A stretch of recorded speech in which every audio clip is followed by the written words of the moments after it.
up, crypto warriors and social crypto? Back at it again. Today is Monday, August 24th, 2020. First they ignore you, then they laugh at you, then they fight you, then you win. Mahatma Gandhi. I have no idea how true this quote is supposedly coming from him, but it sounds good and it's very relevant to the video I'm about to make. Let's get into it. All right, so this is coming from Cointelegraph.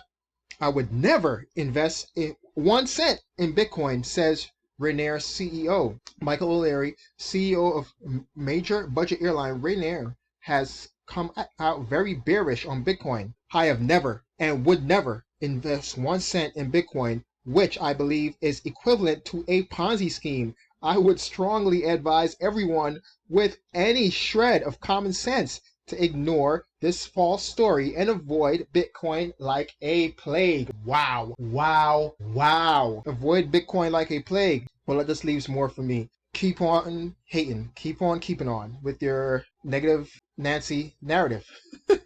Well, the reason is because he's been burned somehow by Bitcoin with some fake promotion using his image and likeness, promoting some kind of fake Bitcoin scheme, stealing people's money. So he associated that with Bitcoin itself, which is pretty stupid. You know, doing your own research. This is why it's important, people, to do your own research, to know what it's about. Because I guarantee you, if he even took 10 minutes to read the Bitcoin white paper, just to see what it's about, it would lead him down a great big rabbit hole of infinity. Okay, next, Binance, coming from Cointelegraph again. Binance.us opens doors to Florida crypto traders. So Binance is in Florida now. Yay, good news. I'm still hating because it's still not in New York. However, I really only thought it was only New York that was not getting any love from Binance US, but it seems like it's Alabama, Alaska, Connecticut, Georgia, Hawaii, Idaho, Louisiana, New York, North Carolina, Texas, Vermont, and Washington State. It's a lot of states that's not being included in the Binance.us platform or have the ability to purchase and trade cryptos because of their state regulations. This is why there needs to be a larger federal regulation when it comes to cryptocurrencies and the trading of crypto assets. Florida is now a part of Binance.us, and congratulations to all the Florida residents. Next, this is coming from Bitcoin.com. Corporate crypto reserve status. Software firm Snappa swaps 40% cash reserves for Bitcoin. Big bullish news. And this guy, O'Leary, Michael O'Leary, not to be confused with Kevin O'Leary, Mr. Wonderful, needs to see, or that's why I said it's important to do your own research, because if he was doing his own research, he would see stuff like this, right? He would see the fact that large organizations are putting their cash reserves into Bitcoin. The same thing that he's telling people to avoid like the plague. But, you know, stupid is as stupid does, right? You can't fix it. On Monday, Canadian graphics software company Snappa revealed that it was holding Bitcoin as a reserve asset. Snappa follows the firm's MicroStrategy and the Canadian restaurant chain Tahini's by deciding to convert cash reserves into the scarce crypto asset. We're starting to see these different organizations, these different companies worldwide. They're starting, the dominoes are starting to fall. The dominoes are starting to fall. We're seeing the IMF come out and say positive things about cryptocurrency, starting to release instructional videos about cryptocurrencies, just like my video I made earlier today. We're starting to see the Bank of International Settlements talk about crypto and Bitcoin in a positive light. Remember, just a few years ago, they were like this guy over here talking about that it's a Ponzi scheme. And now we're seeing that they're changing their tune. They're changing the narrative. Do I like it? Yes and no. The fact that they're starting to pretend like they've been in the space since Satoshi's white paper, I don't like that.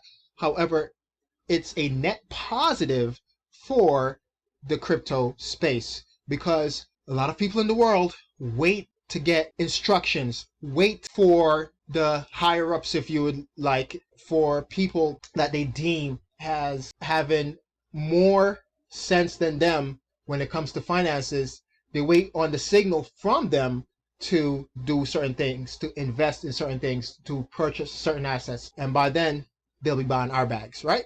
So nothing wrong with that. But yeah, great news. This is, again, shows that Bitcoin, we're still super early, and people are protecting their wealth by purchasing crypto. Let's just get some of the quote here from the CEO, it seems. This means that the purchasing power of our Canadian and US dollars is actually decreasing after adjusting for inflation. Fortunately, I believe we now have a far superior savings technology available to us. That technology is Bitcoin. That means he did his research, unlike, the guy from the first story, right? That means this person did their research. He talked a little bit about the stock to flow and the scarcity, and the fact that the whole QE thing, and he talks about strategy and them pouring their $250 million into Bitcoin. After pouring further research myself, I believe that massive amounts of quantitative easing combined with fiscal stimulus will continue to result in currency debasement, Gimmer concluded. In addition, I expect governments to keep doing more of the same in attempts to fight the natural deflationary pressures of technology. This is a worldwide thing. During the dot-com bubble that happened mid to late 90s up to the year 2000, 2002 or so, it was mostly an American phenomenon. A lot of the companies that exist today that started or was involved in the dot-com bubble were American companies, only available to American investors, only available to investors here in the United States. Well, this crypto thing, this Bitcoin thing, is a worldwide phenomenon, and I think, in my opinion, with doing my own research here, my own DYOR, it's a worldwide thing. And although the dot-com bubble was a $5 to $6 trillion market at the end, when it lost most of its value, right? So it lost about $5 trillion when it popped, and though that $5 trillion in today's dollars is $7.2 trillion, right? The reason why I looked all this up was, just to give you guys an idea of how much more trillions could possibly flow into the crypto market. If the dot-com bubble was a $6 trillion market and they lost $5, right? It was a $6 trillion market. Let's just look at what $6 trillion is in today's value. It's $8.6 trillion. So it was $6 trillion in 2000. In today's value, it's $8.6 trillion. That means that, and again, in my own opinion, I'm thinking that we have, I don't know, say $10 trillion, the market cap for gold, just for Bitcoin alone. Okay? Just for Bitcoin alone, and not to mention all the other crypto assets out there. So again, it's not a United States phenomenon. It's not just United States investors, not just investors here in the US that are allowed to participate. We have the globe that's allowed to participate, and they don't need permission to participate. All you need is an internet connection, and you're able to participate in the Bitcoin network. That's it. I'm going to get off my soapbox, but that's what I believe. This is the reason why I am invested in Bitcoin and why I think we are still super duper early. You let me know what you think of my thoughts. Am I crazy for thinking that? Or am I onto something here? Let's talk about it in the comment section below. And also, I'm going to leave at the end of this video a video from YouTuber Dr. James something MD. I can't remember his name right now. I'm having a brain fart, but I'll put it on the screen.